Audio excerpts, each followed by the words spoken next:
Hello everyone. मेरा नाम अमित बाली है और ये मेरा नया यूट्यूब चैनल है।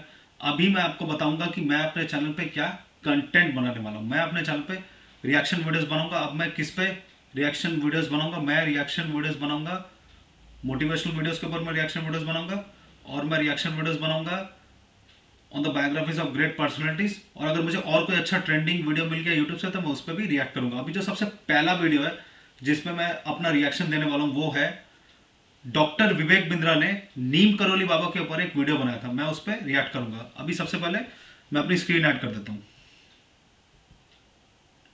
हाँ, मैंने अपनी स्क्रीन ऐड कर दी। अभी मैं वीडियो स्टार्ट करता हूं।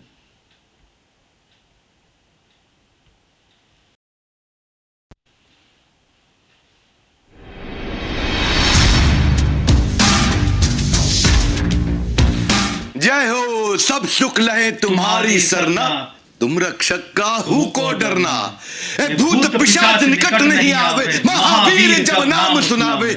नमस्कार, विवेक बिंद्रा बोल रहा हूँ, फाउंडर एंड सीईओ बड़ा बिजनेस.com। आप सभी को आज हनुमान जयंती की ओहो हो हाथ जोड़ के शुभकामनाएं।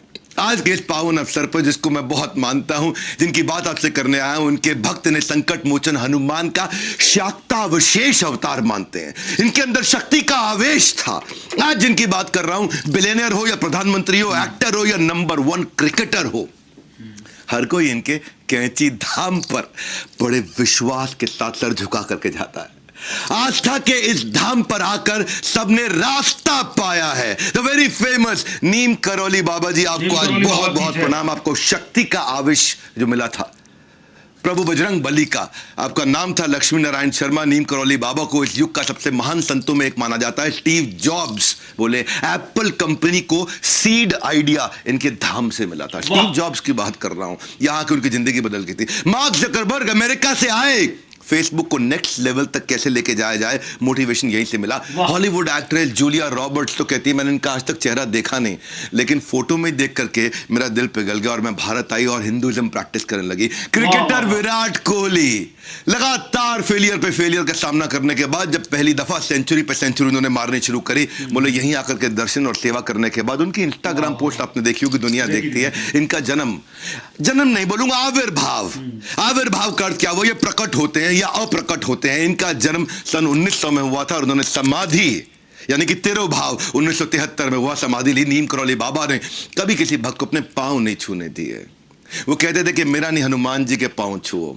उनकी कहा जाता था उनकी थोड़ी पूंछ भी थी। तो आज इस हनुमान जयंती पर, इस ऑस्पिशियस डे पर, इस शुभ दिन पर उनके ही शाक्तावशेष अवतार नीम करोली बाबा की कुछ छोटी छोटी क्विकली कहानी सुनाता हूं। इनका नाम नीम करोली बाबा कैसे पड़ा? एक दफा ये एक ट्रेन पकड़ कर निकले और वहां पे जो ट्रेन में बैठे, इनके पास पैसे तो थे नहीं। भिक्षु एक अधिकारी जो उनका भक्त, उन्होंने कहा नहीं बैठ जाइए, कोई समस्या नहीं है। उनकी बात मान के बाबा ट्रेन में बैठ गए। पैसे थे नहीं, टिकट थी नहीं। कुछ स्टेशन चलने के बाद नया टीसी आ गया। वो तो बेचारा चला गया। नया टीसी आया, वो अटक गया। अरे उतरो, बिना टिकट के बैठ गए हो, उतरो यहां से, बिना टिकट के बैठ गए। बोला मेरे को अधिकारी ने कहा। अरे कोई अधिकारी नहीं, बिना टिकट के बैठ गए हो। बाबा जी के लिए उन्होंने ऐसा बोला। बाबा जी उतर गए, जाके नीचे करौली नाम के स्टेशन पे नीम के पेड़ के नीचे बैठ के समाधि में बैठ गए। पर वो ट्रेन नहीं चली आगे, नहीं चलेगी। बहुत कोशिश करी, सारे इंजीनियर, चीफ इंजीनियर सब आ गए, सब ने अपनी बुद्धि लगा ली, सब कुछ कर लिया, ट्रेन नहीं चली। अटक गई ट्रेन, वही के वही खड़ी के खड़ी रह गई। खूब हरी झंडी दिखाई जाए, हरी झंडी वाला, लेकिन ट्रेन नहीं चली। सारे अधिकारी आ गए, सबने जोर लगा लिया। उसके बाद लोगों ने बोला कि आपने उनके प्रति अपराध किया है। वो बहुत महान संत है जिनको आपने उतार के नीचे भेज दिया। माना नहीं टीसी। पर जब पब्लिक का प्रेशर बहुत बड़ा, वो टीसी घबरा गया। वो जाकर के उसने फिर पेड़ के नीचे, जो नीम का पेड़ था, करौली स्टेशन पे उनसे माफी मांगी। और जब माफी मांगी, फर्स्ट क्लास कंपार्टमेंट में जैसे ही बिठाया, ट्रेन चल पड़ी। और तब से उनका नाम पड़ गया नीम करोली। आपको पता है आज भी लाखों लोग हर साल कैंची धाम आश्रम में जाकर के कंबल क्यों भेंट करते हैं, क्यों कंबल चढ़ाए जाते हैं? इसके पीछे की कथा सुनिए। नीम करोली बाबा हमेशा कंबल उड़ा रखते थे। एक दिन अचानक वो सबको छोड़ के निकले, बड़े खास उद्देश्य से निकल के। अपने एक बुजुर्ग, एक ऐसे दंपत्ति थे जो उनको बहुत मानते थे। बोले आज रात को आपके घर पर रुकने आए। सब वो हैरान, बोले जिनको हम भगवान का स्वरूप मानते हैं वो स्वयं हमारे घर पे आ गए सोने के लिए। गरीब थे बहुत, तो जो भी कुछ खाने का संसाधन था उनको दिया, उनको भोजन किया, एक तरह से भोग चढ़ाया उनको। और एक चारपाई थी, उस चारपाई पे उनको सुलाया, बाकी दोनों जमीन पे सो गए। उस दिन रात को जैसे जैसे आधी रात बीतने के बाद नीम करौली बाबा कराहने लगे, बहुत आवाज आने लगी जैसे कि उनको बहुत मार रहा हो, बहुत पीट रहा हो। अब वो सोए हुए थे। बुजुर्ग दंपत्ति ने उनको उठाना भी ठीक नहीं समझा और खुद वो सो नहीं पाए क्योंकि वो कराह रहे थे, इतना उनको दर्द हो रहा था, बहुत बहुत बहुत तेज दर्द हो रहा था, हिल रहे थे, कांप रहे थे, वो दर्द उनको देख रहे थे। तो जब वो सुबह उठते ही नीम करौली बाबा ने धीमे से इस कंबल को आराम से लपेटा। आराम से लपेटने के बाद बुजुर्ग दंपत्ति को दे दिया, बोला इसे गंगा में प्रवाहित कर देना, कंबल खोल के मत देखना। ये बड़े हैरान हो गए दोनों, कंबल को प्रवाहित कर दें, खोल के ना देखे। कंबल जैसे ही उठाया, कंबल बहुत भारी, ऐसा लगा जैसे इसमें लोहा भरा पड़ा है, बहुत भारी कंबल। बहरहाल उन्होंने गुरुदेव की आज्ञा, कंबल नहीं खोला, जाकर के प्रवाहित किया। अजीब सा लगा कंबल प्रवाहित करते वक्त। कुछ दिन के बाद उसी दंपत्ति का बेटा बांग्लादेश से वॉर के बाद लौटा, जो कि ब्रिटिश फौज में एक सैनिक था और दूसरे विश्व युद्ध में उस समय बर्मा फ्रंट पर तैनात था ब्रिटिश आर्मी की तरफ से। लड़ाई की स्थिति पूछने पर पता चला कि दुश्मन उस रात को, और ये वही रात थी जिस दिन बाबा नीम करौली के घर आए थे, पूरे दुश्मन की फौज ने उसको घेर लिया और सबको घेर लिया। वहां कुछ थोड़े से सैनिक बचे थे और लगातार रात भर गोलियां मारते रहे। सारे सैनिक मर गए, इसको एक भी गोली नहीं लगी। वाह, मेरे बोलते बोलते रोंगटे खड़े हो गए। इसको एक भी गोली नहीं लगी। पूरी रात गोलियां चलती रही, सब मर गए, इसको एक गोली नहीं लगी। दरअसल ये वही रात थी जिस दिन नीम करौली बाबा उस दिन रात को वो सारी गोलियां खाते रहे उस बेटे के। तब जाकर उनको समझ में आया, जब प्रवाहित करी थी और जो लोहे की आवाज अंदर से आ रही थी, उसमें वो सारी की सारी गोलियां थी जो बेटे को नहीं लगी। बाबा की झोली ने समेट ली सारी की सारी गोली। इसलिए आज भी कैंची धाम स्थित मंदिर के अंदर बाबा को सारे के सारे भक्त लोग जाकर के बड़े हृदय से कंबल चढ़ाते हैं। और आज जो उस धाम पर कंबल चढ़ाता है बाबा, उसका बल कभी कम नहीं होने देते, उसका बल बढ़ता चला जाता है। बाबा ने कई भविष्यवाणियां करी।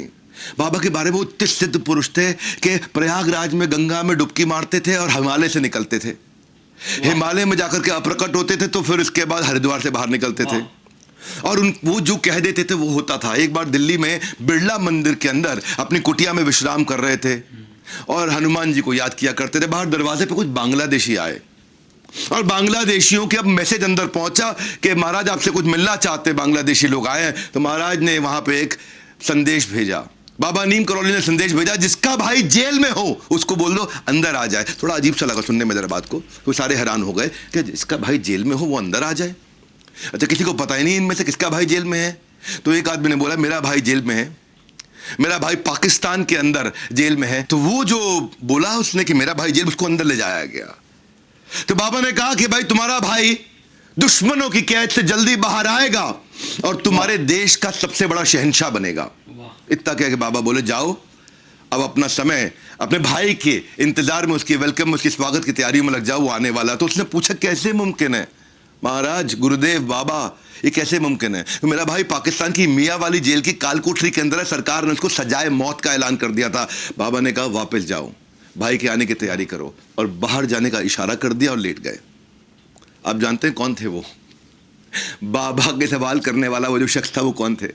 वो आजाद बांग्लादेश के पहले राष्ट्रपति शेख मुजीबुर रहमान के छोटे भाई थे।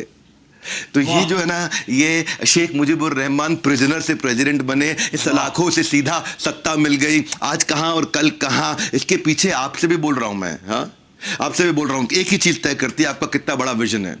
वही विजन देने का मैं काम कर रहा हूं। हमारे देश के एंटरप्रेन्योर्स को हमारे यूट्यूब की कहानियों के द्वारा एक एक करके पूरे देश को खड़ा करेंगे। इस महीने भी मैं पावरफुल इवेंट करने वाला हूं 18-19 मई को, रॉयल एलीट क्लब। इसमें केवल 50 सीट होती हैं, इसमें सब नहीं आ सकते हैं। अभी लीडरशिप फनल खत्म करके आता हूं पिछले फ्राइडे सैटरडे संडे, जहां मैंने श्री संदीप महेश्वरी जी आपको भी इनवाइट किया था, वहां नहीं आ पाए आप। मई 18-19 जो बस अभी आने वाली 2 हफ्ते के बाद, आप फटाफट से आइए। आप सबको भी मैं कहूंगा कि हमारे बोर्ड लाइन नंबर पर फोन करिएगा और वहां वो विजन की बात करेंगे। बहरहाल एक व्यक्ति की कहानी जरूर सुनाऊंगा, रिचर्ड नाम था उनका, जो बाद में चल के रामदास बने। रिचर्ड हार्वर्ड के एक प्रोफेसर थे, रिचर्ड एल्पर्ट, और लेकिन वो नशेबाज थे और इतना नशा करते थे, इतना नशा करते थे कि दोस्तों के कहने पे बाबा के आश्रम पे पहुंच गए। वो है ना, भगवान चाहते थे ऐसा हो जाए। उस वक्त बाबा अपने भक्तों के साथ कुछ स्वर्ग की बातें कर रहे थे। तो रिचर्ड बोले बाबा स्वर्ग मैं दिखा सकता हूं आपको, यहीं दिखा देता हूं स्वर्ग आपको। बोले दिखाइए। तो रिचर्ड ने उनको पटापट से एक LSD की नशे की बड़ी भारी भरकम एक गोली दी। बोला ये खाइए और देखिए एकदम स्वर्ग देखेगा। बाबा ने सोचा होम्योपैथी की गोली की तरह ठक से बच्चों की तरह खा ली। वो LSD की गोली होम्योपैथी की तरह खा ली। रिचर्ड देखता रह गया। उनको लगा भाई शायद मैंने कोई गलत गोली दे दी, क्योंकि बाबा कथा करने में लगे हुए, बाबा की कथा चल रही है। वो आगे बढ़ा, उसने फिर से वही बात कही। बाबा ने कहा मुझे कुछ स्वर्ग जैसा महसूस हुआ नहीं है, तो सब ऐसा ही लग रहा है मुझे। उसने कहा रुको रुको बाबा, हो सकता है मैंने गलत गोली दे दी। 2 गोली और पकड़ा दी LSD के। 3 गोली एक दिन में सबसे बड़ा नशेबाज भी नहीं खा सकता था। तीनों गोली उन्होंने ले ली, एक पहले 2 बाद में। अब ये रिचर्ड देखता रह गया, बाबा कथा कर रहे हैं स्वर्ग की। अच्छा, वो रिचर्ड जब परेशान हुआ, अपना माथा पीटने लगा, ये हुआ क्या? तो बाबा समझ गए परेशान है। बोला क्या हुआ? मुझे स्वर्ग नहीं दिखा, तुम परेशान क्यों हो रहे हो? बोले लेकिन अब तक दिख जाना चाहिए था। कितनी गोलियां हैं तुम्हारे पास? बोले 10 और हैं, ये 10 दिन की थी। बोले दो मेरे को 10। वो 10 की 10 गोली ली, उनसे छीन ली और फट से मुंह में डाली। बोले रुक जाओ रुक जाओ रुक जाओ, मत लेना मत लेना। बाबा ने फट से 10 की 10 गोलियां डाली, एक घूंट पानी पिया और अपनी फिर कथा में लग गए। इतने में रिचर्ड चिल्लाने लगा, अरे मर जाएंगे मर जाएंगे मर जाएंगे, हॉस्पिटल बुलाओ, एम्बुलेंस बुलाओ, डॉक्टर बुलाओ, सब बुलाओ। अब सारे के सारे उनके शिष्य लोग चिल्लाने लगे, भाई लड़का चिल्ला रहा है, कुछ हो ना जाए। तो प्रेशर के अंदर बाबा की डॉक्टरी जांच कराई गई, उसके अंदर से कुछ नशा निकला ही नहीं। इससे हुआ क्या? उसका सारा नशा उतर गया ये देख के कि महाराज को कोई नशा नहीं हुआ। रिचर्ड बाबा की चमत्कारी शक्तियों को मान गया और अमेरिका वापस कभी भी ना जाने का वचन लेके जीवन भर उनकी सेवा के लिए आश्रम में रुका। उनके सबसे महान शिष्यों में से एक थे रिचर्ड। उनका नाम बाबा ने बदल के बाद में रामदास रख दिया था। एक तरफ थी गोली और एक तरफ थे बाबा नीम करौली। जय बजरंग बली। आज बड़ा खास दिन है, बहुत दिल से बात करना चाहता था। वो बाबा को स्वर्ग दिखाने आया था, बाबा ने उसका जीवन स्वर्ग बना दिया। भक्ति रस से बड़ा कोई नशा नहीं है, ये चढ़कर कभी उतरता नहीं है। नीम करौली बाबा का कैंची धाम, जहां गूंजता है राम भक्त हनुमान का नाम। आज हनुमान जयंती के मौके पर ये तो कहना पड़ेगा कि हनुमान जी जैसा भक्त और सेवक कोई नहीं था, ना कभी हो सकता है। एक बार जिम्मेदारी जो उन्होंने ले ली, समझ लो जय बजरंग बली, जय बजरंग बली। और ऐसी इंस्पिरेशनल स्टोरी के साथ आता रहूंगा, बात बात में बहुत कुछ सिखाता रहूंगा। आज का वीडियो कैसा लगा कमेंट बॉक्स में बताइए। बाबा नीम करौली की बहुत सारी कथाएं और हो सकती थी, पर एटलीस्ट इस शॉर्ट वीडियो को पूरे भारतवर्ष में फैलाइए। हमारे साथ फैलाएंगे ये वीडियो जरूर फैलाएंगे हम।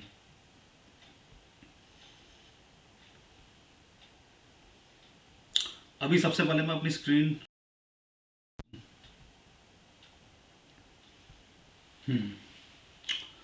बहुत जबरदस्त वीडियो था, बहुत जबरदस्त वीडियो। नीम करौली बाबा की चारों कहानी सुन के मेरे रोंगटे खड़े हो गए। चारों कहानी बहुत जबरदस्त और बहुत एपिक थी। यह है सनातन धर्म की पावर। पूरा भारत बहुत लकी है कि नीम करौली बाबा का भारत में जन्म हुआ।